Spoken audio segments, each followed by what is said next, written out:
దేవుడు లేడని బుద్ధిహీనులు తమ హృదయములో అనుకొందురు. వారు చెడిపోయిన వారు. అసహ్య కార్యములు చేయుదురు. మేలు చేయు వాడొకడు లేడు. కీర్తనల గ్రంథము 53వ అధ్యాయం 1వ వచనం. మన ప్రభువైన యేసుక్రీస్తు కృప మీకు తోడై ఉండునుగాక. ఆమేన్. ప్రభువు నామమును బట్టి ప్రార్థన చేయు వాడెవడో వాడు రక్షింపబడును. రోమియోలు 10వ అధ్యాయం 13వ వచనం. మన ప్రభువైన యేసుక్రీస్తు కృప మీకు తోడై ఉండునుగాక. ఆమేన్. నీవు ఆలకించి నా మాటలను అంగీకరించిన ఎడల నీవు దీర్ఘాయుష్మంతుడు వగుదువు. సామెతల గ్రంథము 4వ అధ్యాయం 10వ వచనం. మన ప్రభువైన యేసుక్రీస్తు కృప మీకు తోడై ఉండునుగాక. ఆమేన్.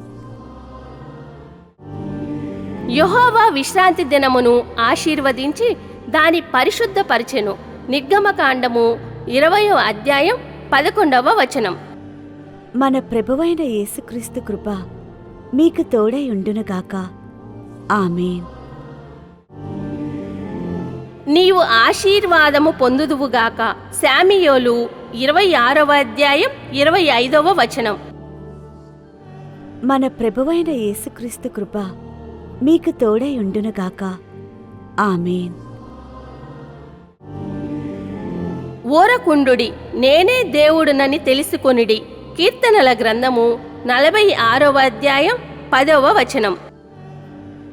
మన ప్రభువైన యేసుక్రీస్తు కృప మీకు తోడై ఉండునుగాక.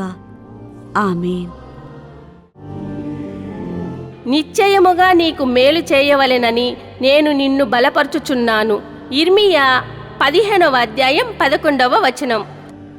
మన ప్రభువైన యేసుక్రీస్తు కృప మీకు తోడై ఉండునుగాక. ఆమేన్.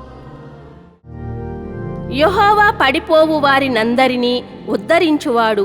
కృంగిపోయిన వారినందరినీ లేవనెత్తువాడు. కీర్తనల గ్రంథము 145వ అధ్యాయం 14వ వచనం. మన ప్రభువైన యేసుక్రీస్తు కృప మీకు తోడై ఉండునుగాక. ఆమేన్. బాధించువారు నీకు దూరముగా నుందురు. భీతి నీకు దూరముగా ఉండును. యెషయా 54వ అధ్యాయం 14వ వచనం. మన ప్రభువైన యేసుక్రీస్తు కృప మీకు తోడై ఉండునుగాక. ఆమేన్. నీవు నన్ను నమ్ముకొంటివి గనుక నిశ్చయముగా నేను నిన్ను తప్పించెదను. ఇర్మీయా 39వ అధ్యాయం 18వ వచనం. మన ప్రభువైన యేసుక్రీస్తు కృప మీకు తోడై ఉండునుగాక. ఆమేన్.